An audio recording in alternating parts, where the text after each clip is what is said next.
Awesome. Okay, cool. All right.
Okay, hey everybody, welcome to our third official Liminal Lit reading series. It is so wonderful to see a packed house tonight for Meghan and Kelly and Derrick. Thank you all for being here. It is such an honor to share this space with you. Before we get started, I wanted to formally invite you to purchase some Liminal Lit koozies.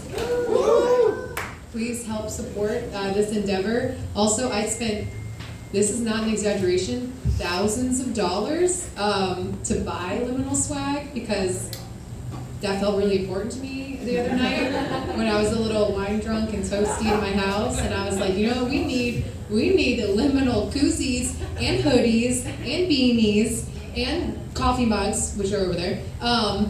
So feel free to purchase a koozie or a coffee mug and help me pay down my credit card debt. Thank you very much. You're all delightful. I appreciate your support. Okay. There's no music. All right, so I'm Nikki. This is Michelle. We are your hosts for this evening. Thank you. And we're going to go ahead and get rolling. Our first reader tonight is Meghan Sullivan. Meghan Sullivan! So we do intros a little different here at Liminal. If you've been in the past, you know how we roll. It's really important to us to have personal relationships with all of the folks that we share the stage with, and also professional working relationships. So we do a little bit of both. We have the party, sentimental, and the professional all wrapped into one. This is the party side. All right. Knowing Meghan is like knowing the human embodiment of sunshine, which is why her poet pseudonym, Sunny Sully Poetry, is absolutely fitting. Meghan's work spans the total range of human emotion. Elegies for lost loved ones and pantoums about eating ASS. Her work will make you feel many things, and often conflicting things, which is the power of Meghan's poetry. For what is more human than feeling conflicting things? Not only is she a current MFA student, Meghan slings poems off Frenchman Street to tourists and locals alike, once again showing us her versatility as a writer. Meghan proves over and over again how much one can learn from play, a good reminder for each and every one of us, even the most seasoned of writers, that play is an important part of creating. If you have time tonight, seek out a conversation with Meghan. Your heart and your art will greatly benefit from that.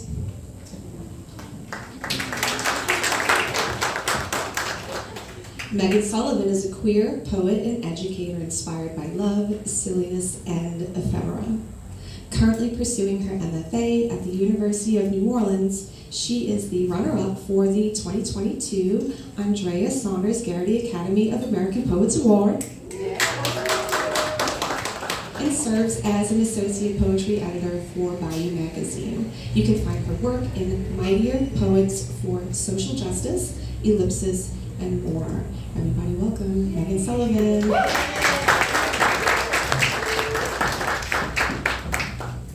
Hey y'all. Hey, what's going on? Yay! Oh, that was so beautiful and wonderful, and I feel so happy to be here. Yeah, so happy to be living this poet life. To be reading with some really wonderful poets. Is this volume good? Yes. Yeah. Okay, cool. So I'm gonna start us off with 2 poems. I'm gonna do like a little creative nonfiction in the middle, which is something new for me, so I'm excited to share that with you guys. And then I'm gonna finish off with 2 poems. So my first poem is called Girls with Choices. It's a ghazal.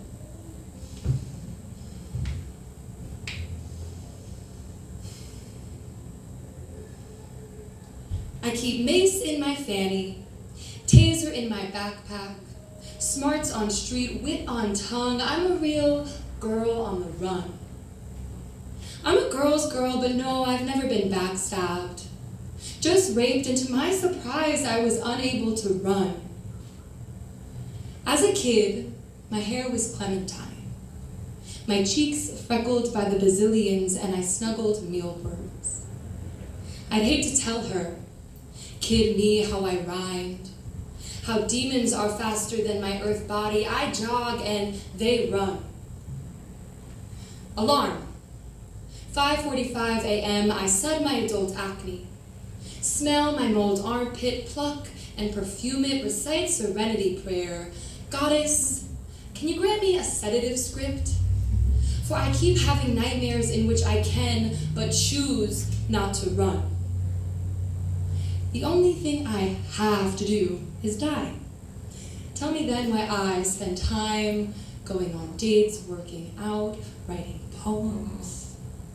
Exercise curbs depression. I wonder if Kate Spade, classy lady, went to Pilates, yoga, or liked to run. Routines make sense. My organized mess? Work, home, eat, jog, put my tits in the nightstand, stretch. No, not training for a 5K, just for the day I wake up, fall in love, and my gut pulls me aside, whispers, bitch, run.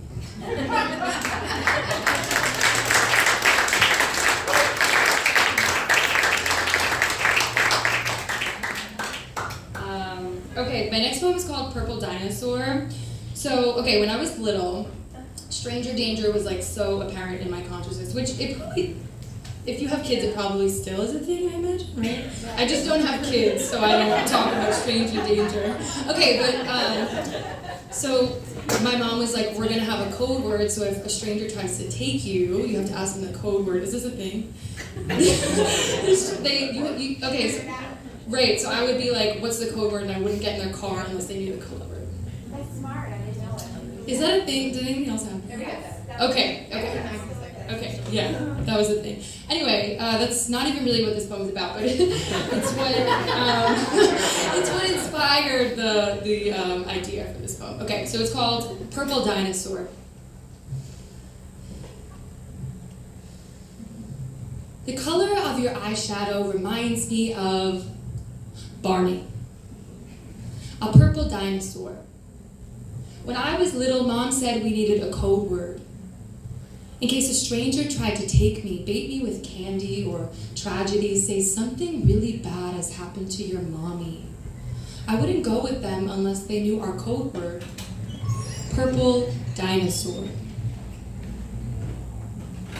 Autonomous, I have grown up something like a sample in the hands of strangers. A fun-sized crunch. A free dum-dum from the bank, sucked and ditched before it's done. A bag of Skittles. I stain hands and I chameleon to them. I have given myself to many, many strangers. Me, strawberry. Stranger, chocolate. Semi-sweet, hardening around me. They determine my worth. I'm very used to hinging my self-worth upon whether other people think me cupcake. Think me fizz, you're in a bath. You want me to come over to be a bomb.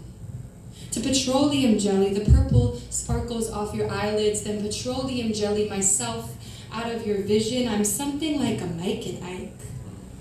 I imagine myself a green one line at the movies, hopping between hands of people who think me a treat, think me a weekend. I'm something like the children in the mall play area, faking autonomy, conquering plastic castles, hopping over moats of foam, dying on rubber boulders, all while Barney is playing on the TV. I've given myself to many, many strangers. No, I love you, you love me. Just a flash of purple as you bat your eyes, a spark lit and snubbed in the blink of an eye. It's an ancient thing, something like a dinosaur or a mother's urge that her daughter stay away from strangers.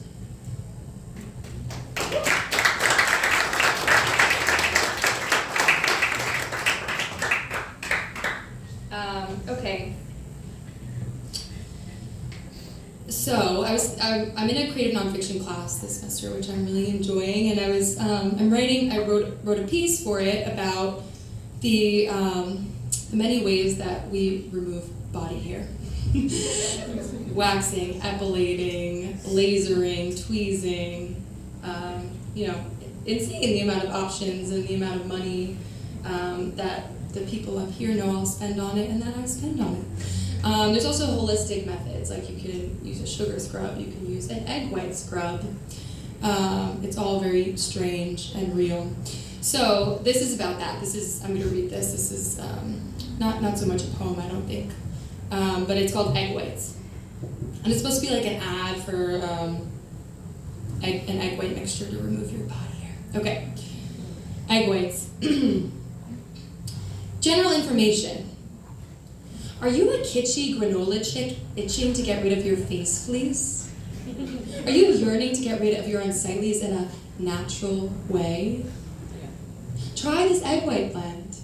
In a bowl, mix an egg white with half a tablespoon of cornstarch, half a tablespoon of sugar. Apply the mixture to your hairy parts using a circular motion and wait 10 to 15 minutes of loathe before wiping it away. Your chin, now having bathed in the globulins and mucoproteins of a chicken baby, is bald. Your face fleece has disappeared for now. Benefits. This DIY hair growth method is relatively waste-free, cheap, and works for grooming in the 13th hour. If you don't have time, money, or affability to throw the task to your local European wax center specialist, whose urge that you have a gorgeous day will blare through every follicle, then this egg white mix is for you. If you're out of eggs, just knock on your neighbor's door and ask if you can borrow some. Tell them, no, you're not making cookies, just working on a project. Risks. This egg white removal method is not vegan or cruelty-free. If you have an affinity for animals, please consider other options. Electrolysis, though posing a risk for stroke, and waxing, though posing a risk for burn, will not cause harm to any animals. If you don't use free-range eggs, then you're going to be lathering the whites onto your mustache, thinking about chickens in containment, chickens in cages, chickens that don't get kisses from the sun, and then you'll jump on Google, looking at hordes of chickens stumbling off conveyor belts, chickens self-mutilating, and chickens eating each other, chickens in chicken factories being tortured, all of this for your hairless, fleeceless face. Disclaimer. The implication of hair removal as a necessity may cause resentment, anger, comparison to others. I am not liable for any damage caused to the following groups of chicks: grunge, camp, climbers, athletes, non-binary, lesbians, bisexual girls with boyfriends, college students without bras, radical evangelists, folk singers, Lisa Bonet aficionados, Europeans, expats in Europe, Chinese medical practitioners, or feminists. Hair removal treatment may cause pain, itchiness, discomfort, shame. Pain, itchiness, discomfort, shame. Pain, itchiness, discomfort, shame. Pain, itchiness.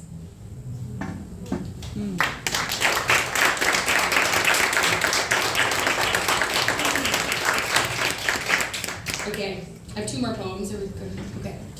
I have 2 more poems. Okay, this is the one I'll do next. Okay, so you know potatoes, how they grow those little things on them when you leave them in their sacks? Yeah, and you're like, gross, what is this? But you're supposed to be able to eat them if you just take off the... Yeah, which, you may or may not want to. Anyway, that image of potatoes doing that is, I guess, what inspired the writing of this poem. This is called Yukon Gold.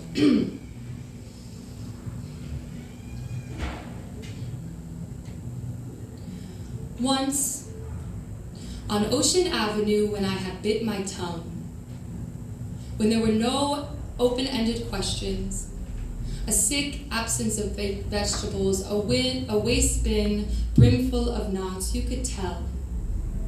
Everyone was lonely in the company of kin. Once, in the peak of my apathy, at the start of spring, sitting in an Adirondack chair on a deck built by my father, I felt the rain begin. As though my ancestors were somehow calling me back. I don't have any interest in going, and anyway, none speaks for a place I've never been. As I sat, I remembered the times my mother stroked my forehead with her fat fingers, the way my dad cried on the couch, clutching a cold one that swelled the same way his eyes did when he lost his own. When I look in the mirror, see how the night dew dilates. It's like feeling sorry for produce mucked when left too long. When you leave potatoes in their sack, untouched for weeks on ends, they begin to grow spuds.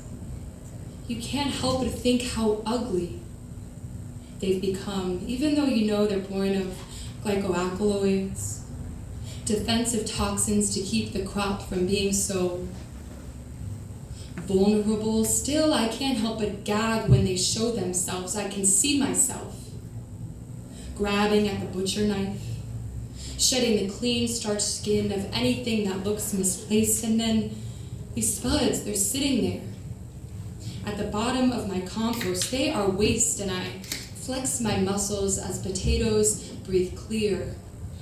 No more forced reflection, and still, I know they're just children, unfamiliar with their unsightliness, but I have no appetite for whatever lingers out the kitchen window onto this deck, built by my father. It's full of cracks, it's drenched in lacquer.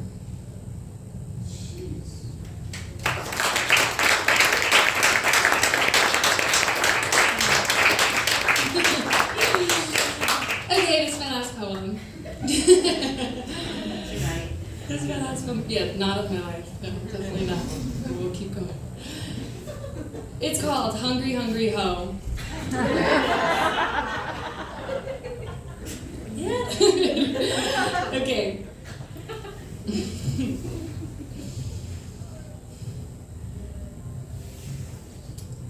Oh, silly. I'm not just hungry. I'm a fiend. I suck my teeth and order my mesh top. Eat women. Fuck a heart. I keep my pussy on my sleeve. I suck on something every day. Hard candy, cream, cheese frosting with dick sprinkles. I make a wish. Oh, silly. I'm not just in my 20s. I'm a fiend. I pop lock, never drop my ego. Saturday evening, my reflection, a temptress, she attempts affirmations, screaming, fuck a heart, while my teary eyes are all pussy on my sleeve. I blow. Something every day, dandelion, a daydream, a green apple pop gum center that I wish was the good day flavored. It's silly.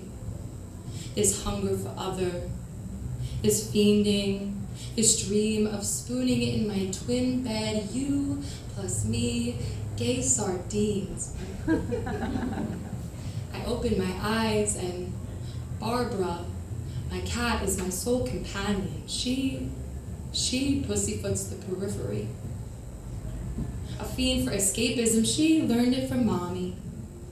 I know lonely. I sew pappies to my panties for good luck, for a hug. So silly.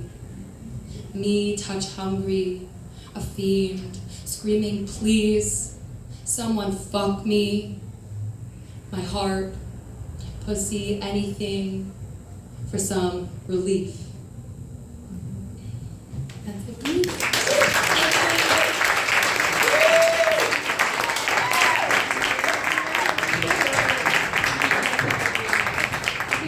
Yeah, give it up for Meghan.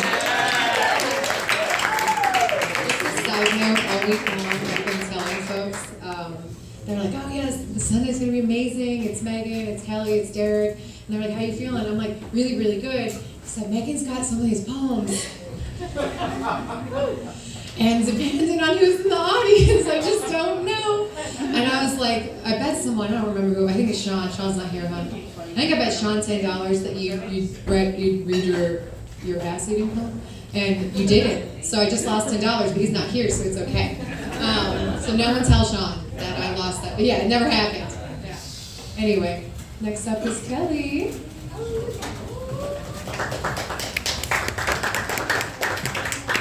if I can lock this.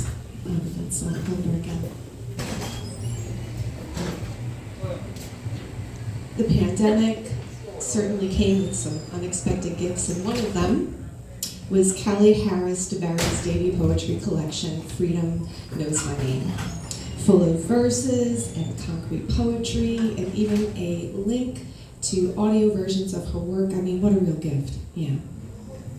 And Kelly is a gift to New Orleans. I mean, a mainstay, our liaison with poetry and writers, and just making things happen for other writers, which is a beautiful gift as well. Let's talk a little bit about Freedom Knows My Name. So its poems definitely could not have arrived at a more significant moment. Poems like The Black Poet Must Come Now, and Coming Home to a Stranger Wanting to Buy My House That's Not for Sale, and History of the P Word in Donald, USA. Yeah. Poetry that addresses with unapologetic criticism the political issues that boiled to the surface in 2020.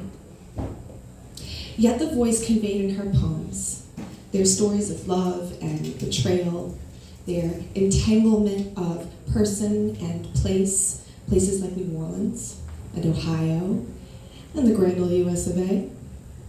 Their shared concern with what stands between us and freedom, specifically freedom from fear.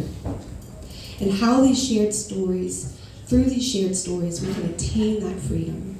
These are all still as relevant, if not more relevant today. As Kalamu Yasalam so aptly put in his foreword to the collection, listen to Kelly. Immediately you know her. What we learn from her is we are alive and capable of astonishing beauty even as we trudge on the treadmills of survival. Dealing with the daily trials and tribulations we all, to one degree or another, must confront. Listen. Behold.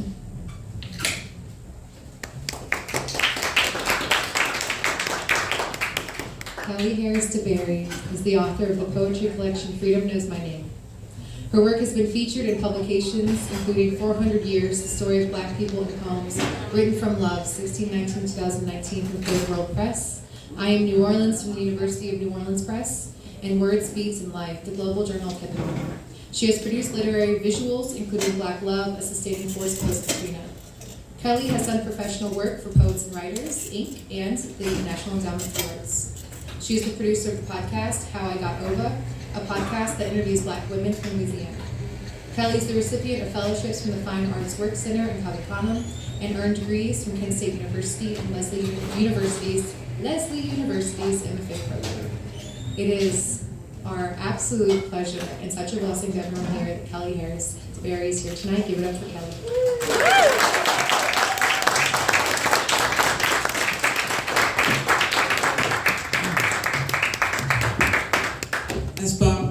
say small but mighty.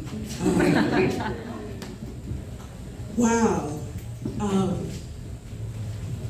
I didn't even know that about myself.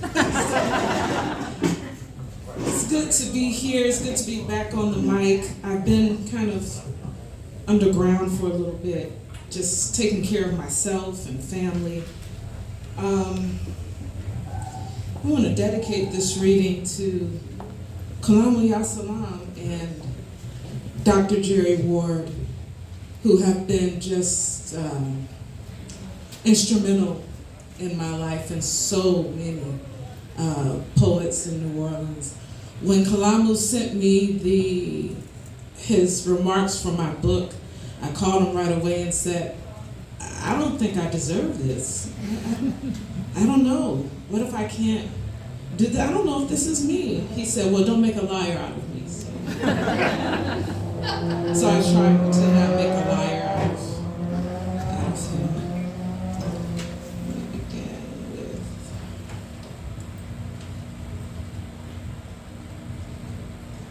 the water next time. The water next time might be in your city, may come through the front door of your living.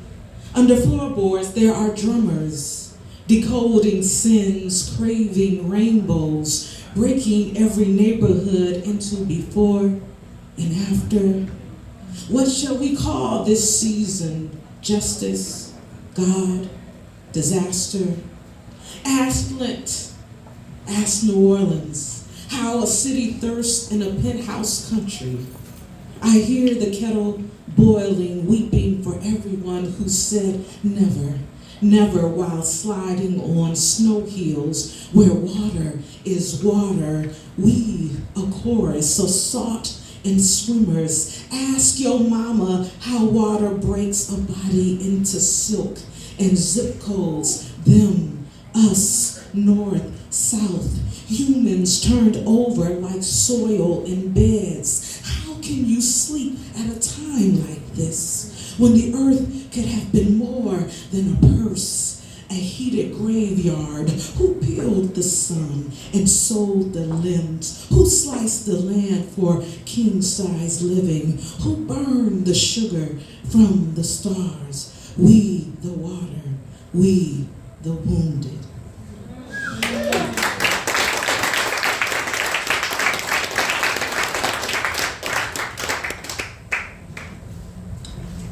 Since Derrick is in the house, I don't usually do a hip-hop poem, but I'm going to do one because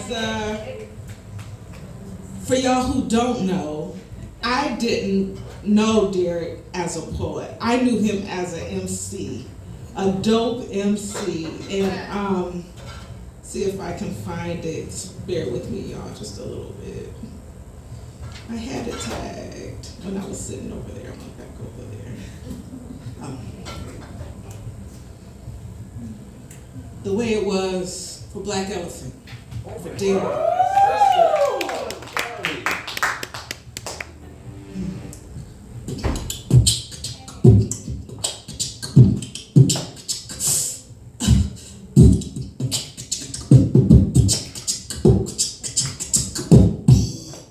Way back, before we were urban, on subways, standing freestyle, sinking battleships, pulling rhymes out the crack of our hips. Yo, dish your mama's mama for wearing church shoes and jogging pants, posing on the corner in the b-boy stance, on one knee. Soul train, link left, hands on booties at the roller rink. See, me, myself, and I, plus the homies, all wanted to be Theo. Mama never let us go past street lights or without Christmas every week. Girls double dutched as boys nodded to the breast beat. Sweet softness in motion like snare buckets on New York streets. It always inspired a nickname, a new way to spit game or vocab flow. Yo, I couldn't decide between Atari or turntables. Stole vinyl from my auntie's milk crate. Made my cousin swear by the cousin handshake to never rap when I came home too late at the break of dawn when the party stopped. throw the boombox on brown shoulders, carrying us the way our music does on rent day, 'cause it be thick like that. Heavy sometimes, shoved in our backpack like Superman. We just be flying off at the mouth to make sense of the edge. Between cutting and breaks, we danced and walked like Radio Raheem, keeping the ghetto completion cool during police heat. The soreness in the sound cleared the throat to speak. We walked the beat. There were no platinum nooses then. We were just hanging.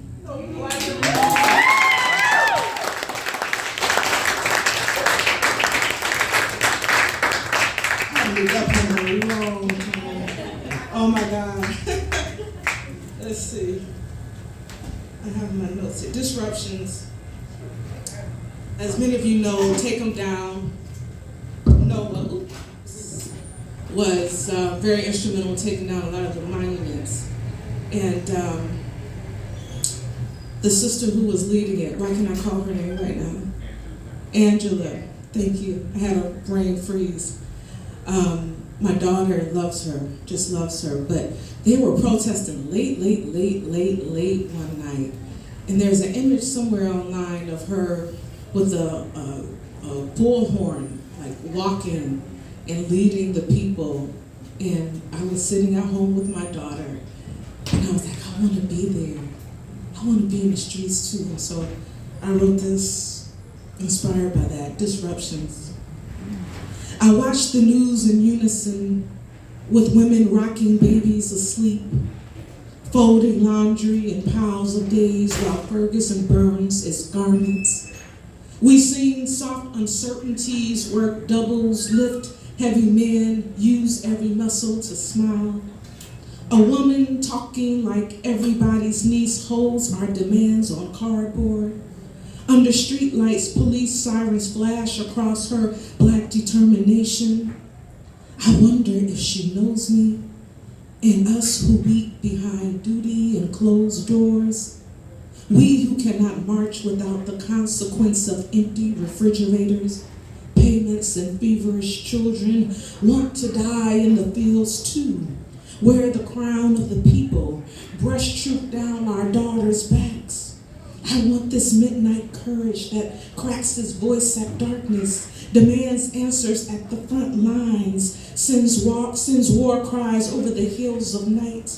Dear sister, I wish I were a lion tamer like you, but who will remember my simple revolution to stay home and mother?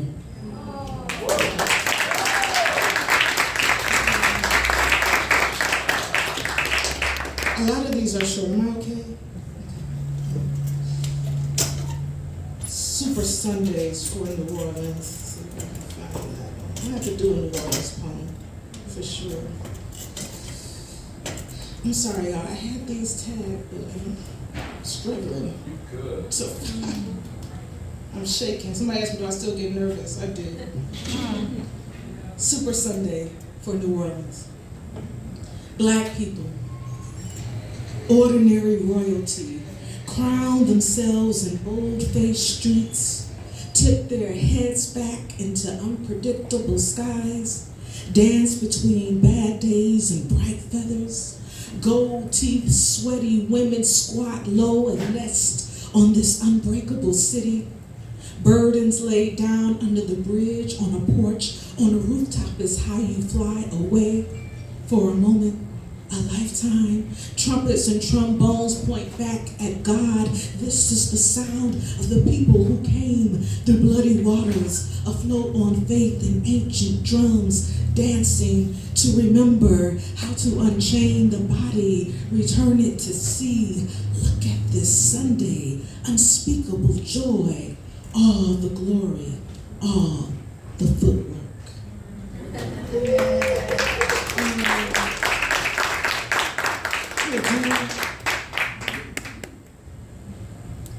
I'm gonna do 3 more. Get out the way. Move, get out the way. A gentrification poem. As it was alluded to in the intro. I should know this book better than this. I think these are some cheap Post-its. They like all sticking together. But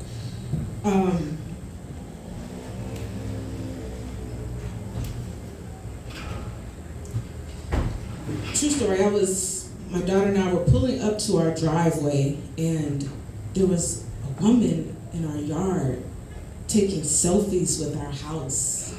And it was Mardi Gras time, so my daughter had put some beads in the little bushes, and so I'm like driving up, and I'm looking through the window, looking at her, she's looking at me, and she's like,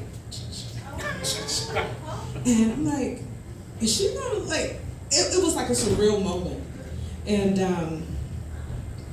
when I got out and rolled down my window, because I didn't know what she was, so I rolled down my window first, right, and she's like, is your house for sale? I really like this house. I was like, oh. They don't ask, they don't knock. They drive down your block to see what you got. They measure your grass, they moving fast. By the time that you look, it's already took. Erase what you had, make it brand new. Upscale all the food, appropriate you. Sell all the schools, cheat on the scores. Blame all the kids, corporate biz. Non-profit pimps, tourist trips. They come for the culture, take it all over. Make you a stranger, displace all your neighbors. They don't ask, they don't knock. They drive down your block to see what you got. By the time that you look, it's already took. They call it organic, say it's for good. They hide the oppression, then call it progression. Save your complex in the city checks. Eat from us and the grant statistics. Police at my door say I'm looking suspicious. They don't ask, they don't knock. They drive down your block to see what you got. By the time that you look, it's already took. Knock, knock. Who is it? Who is it? Who? Knock, knock. Who is it? Who is it? Who?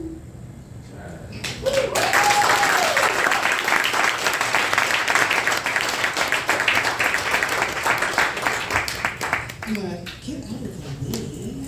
And I should say, this poem is structured like a neighborhood in the book. Oh, wow. And so it has Millennial Coffee, Shop, Avenue, and used to be Black Boulevard, and other things in there.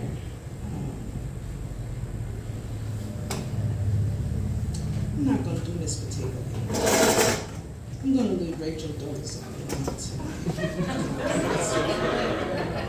I'm not going to mess with her tonight. I'm going to do this new poem and then end with the last poem in the book. My daughter cries listening to Bill Withers. It's his voice, I think. The great grandpa's sound of Southern stories, sliced, watermelon sweet, smiles underneath the blood, the green of earth calling our names. There are spirits riding shotgun in our memory. On the way to Mississippi, trees salute the dead. Clouds gather in ceremony, ushering us through sun glare.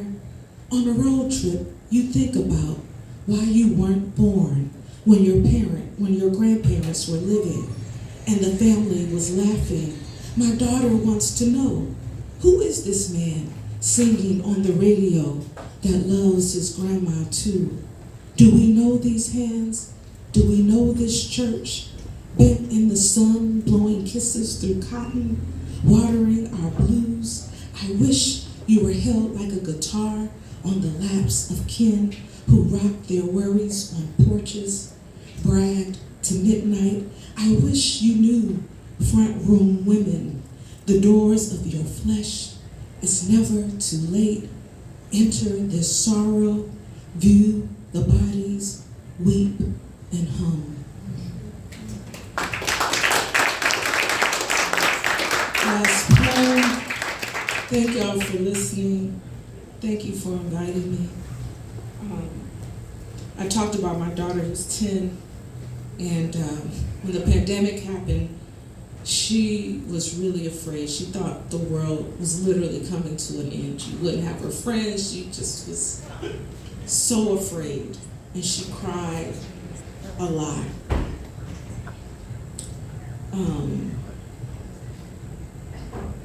And so this poem is called What Song Shall We Sing Now? And it begins with a quote from Gwendolyn Brooks. We are each other's harvest. We are each other's business. We are each other's magnitude and awe. What song shall we sing now? That now is all we have. We know the hum of sparrows and hushed harbors. This life has no shorthand. I write these poems knowing each word is not enough flowers for the dead or the living. I pull memories like apples from trees, taste the sweetness of yesterday, chew wisdom from elders kissing my cheek.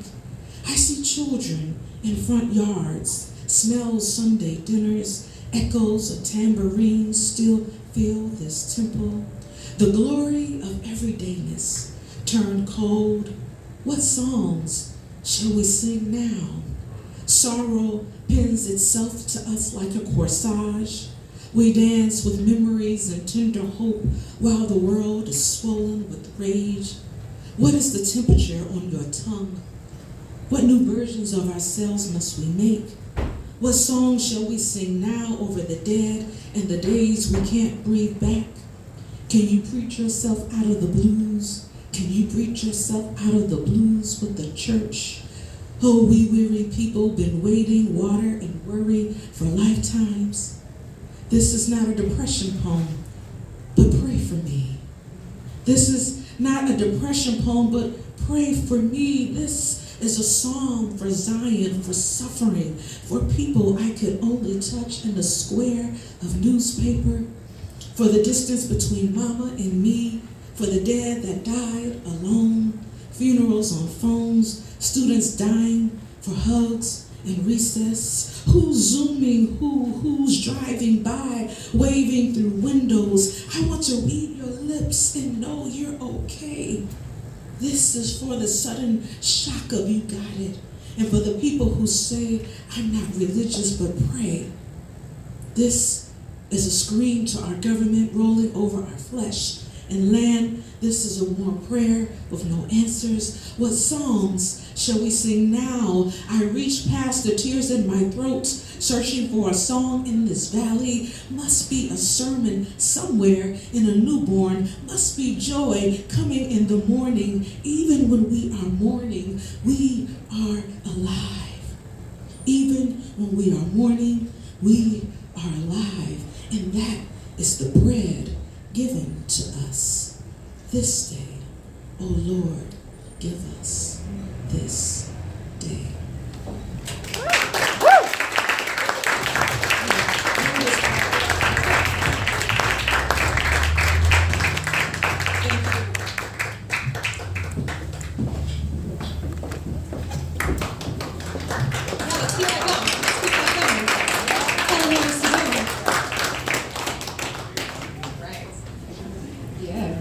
Okay, so our last reader tonight, Derrick Harriell. There are few poetry collections that can claim to have changed the way that I view poetry. Derrick Harriell's Stripper in Wonderland is one of them. One of 3 books that currently can hold that title for me. Yeah, one of 3 books that like literally I was like, oh my God, I've misunderstood this. Yeah.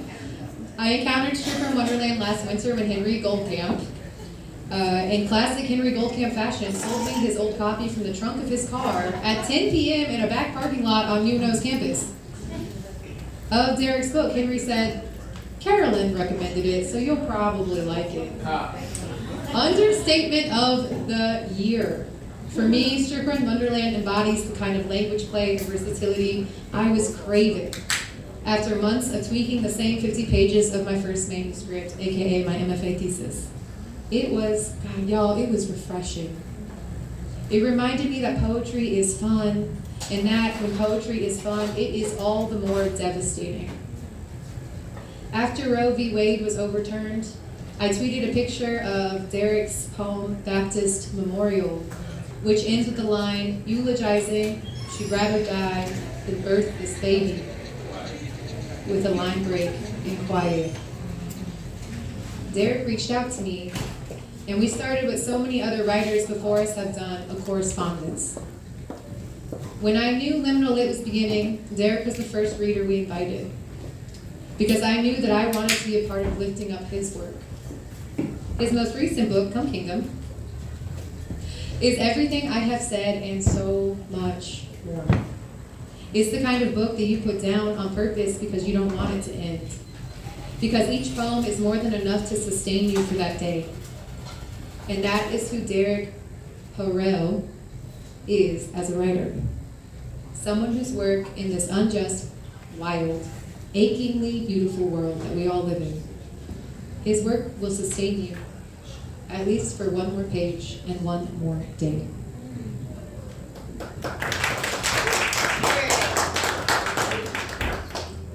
Derrick Harriell is a poet who was born and raised in Milwaukee, Wisconsin. Since 2011, he has been a professor at the University of Mississippi in Oxford, Mississippi, where he is the Ottilie Schillig Associate Professor of English and African American Studies. He earned an MFA from Chicago State University and a PhD at the University of Wisconsin-Milwaukee in 2012. His poetry collections include Come Kingdom from 2022 LSU Press, Stripper in Wonderland, Cotton and Ropes, winner of the 2014 Mississippi Institute of Arts and Letters Poetry Book Award. Let's give a really warm welcome.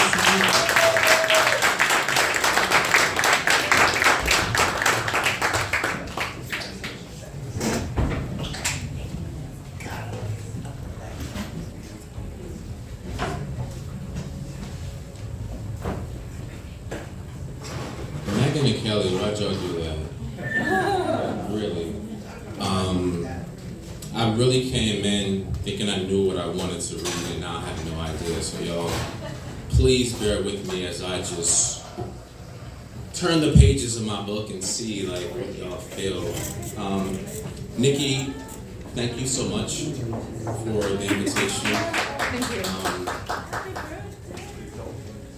I feel a lot of things right now, and I'm gonna try not to talk too much. I'm gonna try to read more than I talk, but I feel a lot of things, a lot of good things. I've been traveling a little bit for the book. The book Come Kingdom came out in August, and so I've been traveling a little bit. This is the first time that I get to read in front of my son. And so that makes me feel some kind of way. Yeah.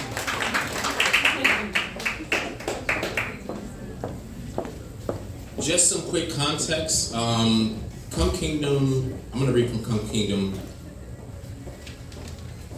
Nikki mentioned Stripper in Wonderland. That book was published in 2017.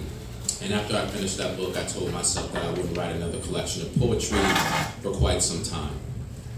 And the older I get, the more the cliches start to make sense to me, right? So when they say, tell God your plans and watch them laugh, right? Watch them smile, right? And so the context is this. When I say tell God your plans and watch them smile, watch them laugh, meaning that when life happens to you, when life happens to me, I turn to the familiar space that I'm used to turning to, which is the pen and the page, right? And when a couple is trying to figure out the best way to say this. to procreate again, to provide their child a sibling. When the male within like the dynamic is raised in like a super hyper masculine space, and as much as that man is trying to let go of those like false bravados and false antiquated ways of thinking, he can fall back into that, right? And so when a couple is trying to procreate, oftentimes the man says, it can't be on me. It can't be my fault while we're not procreating, right? So that's the context that you need for these poems.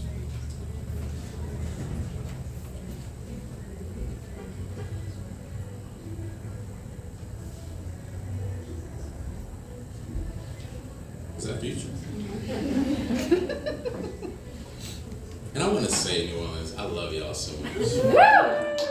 Because I was messaging Nikki earlier, like I was at brunch earlier, like I might not make it. Y'all make this city too much fun. I need to go back to my Oxford, 9 to 5, real boring life. Homecoming came. My mother suffers from fibromyalgia and can only listen to Gladys Knight during the day. Each night, she's a prisoner to the revolver my father placed to her head 1,000,000 bruises ago. Each night, she counts threats like sheep, says trauma is the son of a bitch. A tricky little fucker who shadows like the man, Jeff, who came after my father's split. I still think of killing Jeff. I'm unsure that not doing so makes me a conservationist. I believe he should be honored. I've only thought of killing once. Of all the shitty people I've met in my life, it's like winning the fucking lottery. Y'all, I'm going somewhere with this. 4 months ago, my father left the jailhouse. I'm told he spent a month in solitary confinement for fighting with himself. He swears it was some boogeyman with tattoos and red hair. A mile-long rap sheet. 3 months ago, I wired my father to get by money from a Walmart in Mississippi. 2 months ago, no one could find my father. 2 days ago, my father called and no one could find me. Yesterday, my sister said she gave him get-by money. I haven't seen my uncles since being racist became cool again. I wonder which taverns they're haunting. I wonder the phantasm haunting them. One of my uncles donates plasma, but $20 a pop. Hasn't worked a job since this old lady stabbed him in the forearm. This was before my grandma died and everything around us started getting old. Even newborn babies started getting old. My father wants to know if we made our son a sibling. Someone to help bury us. Says it's my birthright to be carried by a daughter's hands. Low-key, sometimes I call my sister and hang up before she answers, just to say, I called. Sometimes I call my mother and hang up before she begins mentioning death.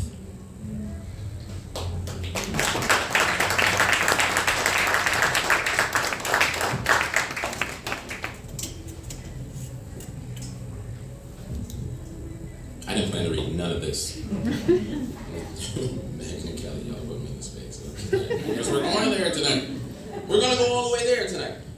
This is After Urologist. That's when you know you get old, when you're talking about urologists. And I'll say this too, for some context, a big part of this, so one of the cool things, there weren't many cool things about COVID. There weren't many cool things about quarantine. One of the things that did happen was that it offered a space for me and my brothers to start having like real conversations. My mother is one of 9, and so I have like 40 first cousins, and of those, there's a group of dudes that we're all like 5 to 7 years apart. There's like 8 of us, and we don't see each other as first cousins. We see each other as brothers because we grew up banging heads together. You know what I mean? And none of them are poets, right? They're construction workers, right? They work in investments, right? They flip houses, right? And I'll be like, y'all want to read my poems? They'd be like, no, we know you don't, bro, but we're not reading that. But they be buying like 10 books. They never read them, though. I'm going to put y'all all in my books because y'all would never know. Y'all have it all in your house. Like, this is my puzzle right here. But one of the cool things that happened was there were conversations that we never had until we had to have these conversations over Zoom. And one of the reasons why is because we felt a very, very deep space of loneliness and disconnect with the world, as I'm sure we all did. And when it first came up, like, hey, let's all get on a Zoom, like I scoffed at it, like I laughed at it. I was like, y'all are dorks. I'm never gonna do that. Because I'm thinking that the pandemic might be like 2-3 weeks. Like I have my very westernized American like helmet on. I'm like, oh, we'll get through this like real quick. And then after like month 2, I'm like, okay, let's do the Zoom. And so we created this thing called Cat Daddy Lounge, right? I know. My partner makes fun of me all the time. He's like, oh, y'all got y'all Cat Daddy Lounge tonight? But we would like legit pour wine on like the weekend, and we would set up a Zoom, and someone would DJ, and then we started having conversations that we never had. And one of the dopest things that came out of that was us, for the first time, having conversations about our health, right? I'm over 40, right? And so there's conversations that I never thought to have with other men. Because we talk, me being from Milwaukee, we talk about Giannis. We talk about the Bucks, like, oh, did you see Giannis? But no one says, fam, how was your yearly? How was your annual? What's your blood pressure like? At the urologist. Last week, my uncle had a heart attack and died on the floor of his 1-bedroom apartment. His body discovered on a Wednesday. We don't know how long he'd been lying there.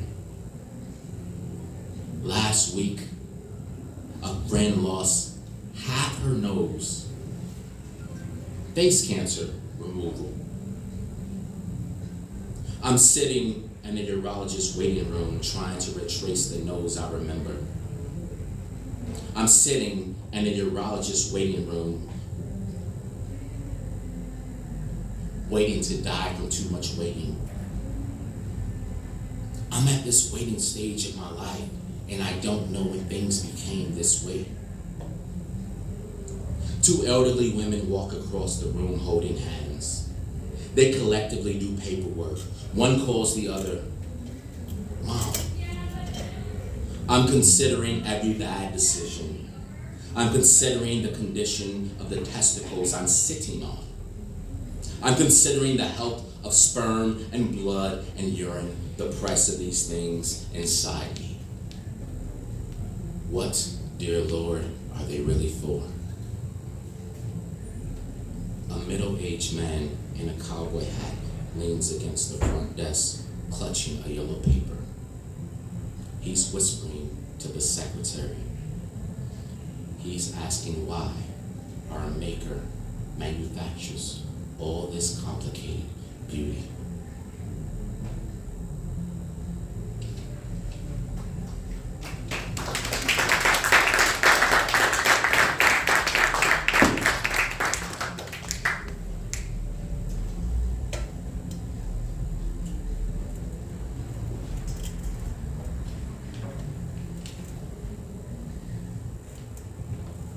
I'll read about 4 more. Y'all good?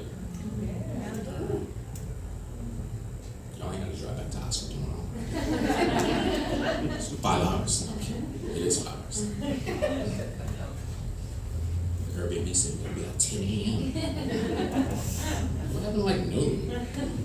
I hate my father for his vasectomy.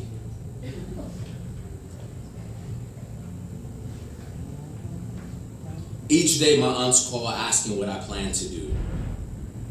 Telling me you finally hit rock bottom, saying moss is growing all around you.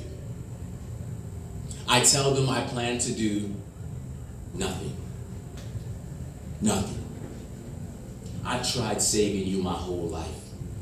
Back when you crashed your Harley and seemingly broke every small god from the waist down, I fed you crown while we loathed in a river of muddy waters. You swore muddy was an all of the above answer for any question darkness could present. My mother swore wiping your ass was harder than taking you back each time you went absent. You healed as all good boogeyman do. Wipe the blues from your face, then continue your quest of overthrowing kingdoms.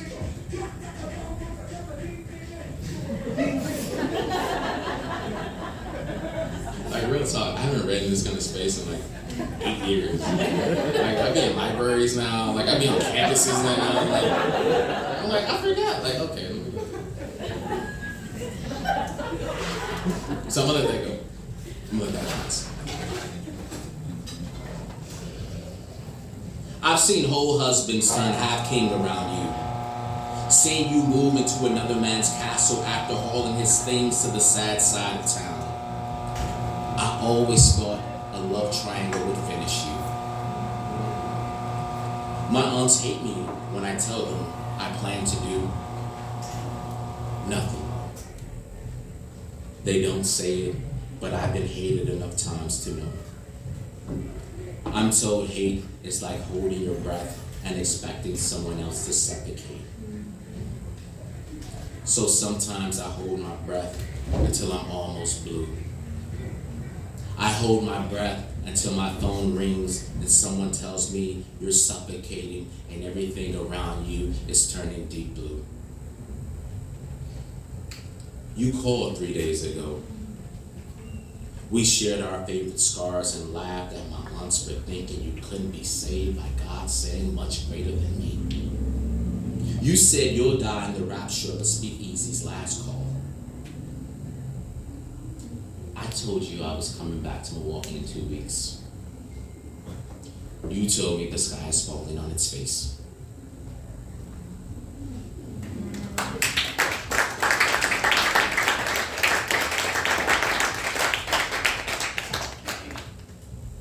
Bring more, Nikki, we good? You are good. Bring more.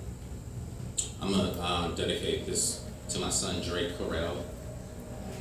We share the same initials. I'm Derrick Avon Harriell, and he's Drake Avon Harriell. And so I'm gonna read this for my son. And this is a poem inspired by my son, who I love so much. This is called Optometrist.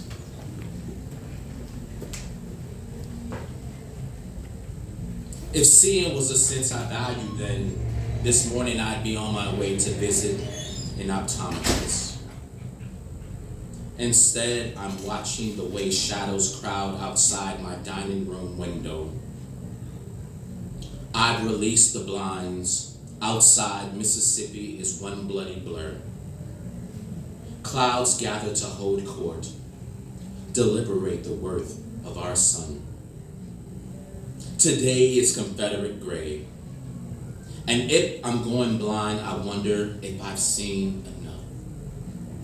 For every compelling Mount Hood kingdom ornament outside Portland hotel windows, I've squinted at the sight of an outlook burned grim. Voyeur of rude suffering when viewing my granddaddy's blind resolve crumble like a burning watchtower. He says he doesn't mind not seeing because my grandma's face fills the void. I too only see her in darkness. Only see another kind of kingdom with my eyes shut. This morning, my child burrowed inside my chest and became another heart. his breathing printed in album as I blindly studied the dark room.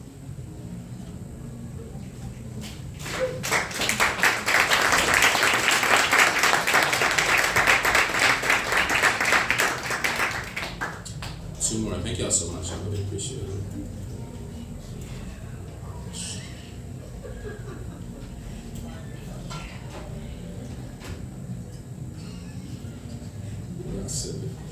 Okay, so I was sharing with Kelly earlier that my last time in New Orleans was in March 2020, and I was talking about quarantine and all that a minute ago, and we came for spring break. It was my kids' spring break, and we all came to New Orleans from Oxford. And my mom flew in from Milwaukee. I picked her up from the Memphis airport, got her back to Oxford, and she was like freaking out. And I was like, Mom, what's up? And she was like, this is coronavirus thing. And I was like, I don't know what you're talking about. And you watch too much news. Like, you should probably watch, like, you know, like Catfish, like watch, like, TV. Stop watching that, though. And the first night we got here to our Airbnb, and we went to a great restaurant on Bourbon Street, and then the NBA was canceled.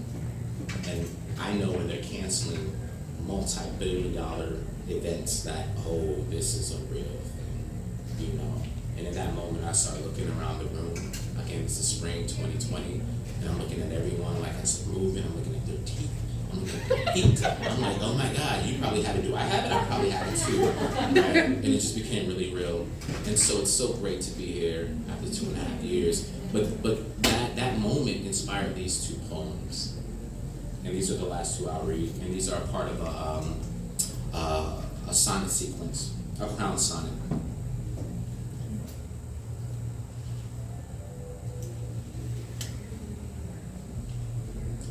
Babies and blessings start to fall from our beards before we order appetizers. Oh, this French Quarter hums on quarantine eve.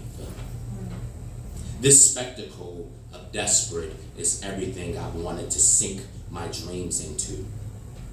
The streets are teeming with saints and children prepared to save some kingdoms from some sinners. From some zombies hoping to sling some nightmares. For one last nasty go at it. Right, Mother? We've never appeared more enchanting, more together than in the bullseye of this French bistro.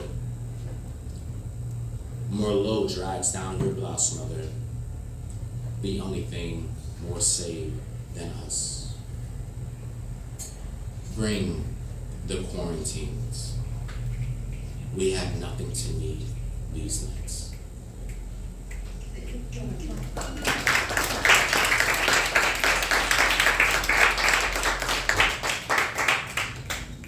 Last one.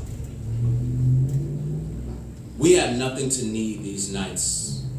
In the AM, no caffeine can get us right. Just yesterday, I swallowed a whole embryo of sorrow. Gave birth to a broken adieu. Mother, I watched you board your flight from a mangled wing of yesterday. You boarded, and like the last umpteen years, I only imagine holding your wings. Only cowards apologize on paper. You taught me to accept both flowers and fists like a man. So here I am, bracing my face for forgiveness.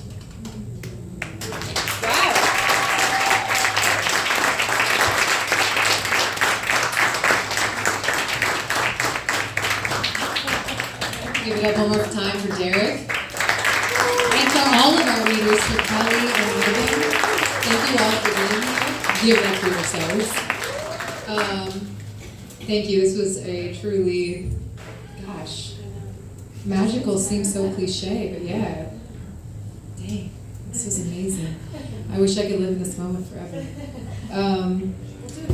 We'll do it again. Actually, speaking of, we're going to do it again on December 4th, which is a Sunday at 6 p.m. Christian, you here? Raise your hand, Christian. Wave to the people. Christian is our first featured reader on December 4th. Joining Christian will be Elizabeth Mickey Brina, who wrote the memoir Speak Okinawa. She's working on a second book right now, a book of essays. And Neil, in parentheses, M.O. Walsh. I don't know who calls him that, but some people do, I guess. Anyway, Neil Walsh, who has his Netflix show, The Big Door Prize, is coming out in 2 months, I believe. So catch him while he's still up and coming, because once that show drops, based off his novel, he's going to be too big for us. He's a rock star. December 4th, that's a Sunday, 6 p.m. Also that week, we got a lot going on because December, everyone gets busy. December 8th, Thursday at 6 p.m. is our next Poetry and Pie, which is featuring Anel Lopez and Stacey Balkin. And an open mic at the end. So that is at Windowsill Pies off of Ferret Street. The pie is banging if you've never been there. And the poetry will also be banging. So come on out December 8th. Our next workshop is going to be a Zoom hybrid workshop on CNF and poetry on December 11th. That's a Sunday at 7 p.m. And then, brace yourselves, our first annual Liminal Lit Festival, which approximately half of the room is going to be participating in some way. 12 to 5 p.m., we actually had to extend it by an hour. We extended it back. Because we had so much interest, so many vendors want to come out, so many people want to read their work. Everyone's going to be there. All of New Orleans is going to be there. So starting at noon now, on December 17th, featuring, just to list some folks in the room, Brad Richard, Rodrigo Toscano, Henry Goldcamp, Cameron, M.A. Nicholson, Megan will be there, I will be there. Derrick, I sent you an email about it. You haven't responded yet. It's okay, no pressure. Ryan will be there. Kelly told me TBD. It's going to be amazing. And some folks who are not here tonight that I wanted to highlight. Carolyn Hembry will be reading. She's got a book coming out in 2023 from LSU Press. Charisma Price, whose book, Why Am I Always So Serious, is coming out in 2023 as well. She's reading, and Alex Jennings, whose book, Perilous Graves, just came out. Really, really good. So anyway, please be there on December 17th. If you want to read, please come see us after the show and buy a mug, buy a koozie. Kelly, do you have copies of your book with you? Come see Kelly to buy a... Derrick, do you have copies of your book? I do. Come see these two. And then if Megan doesn't have a book, but she does write typewriter poetry. What's your website, Megan?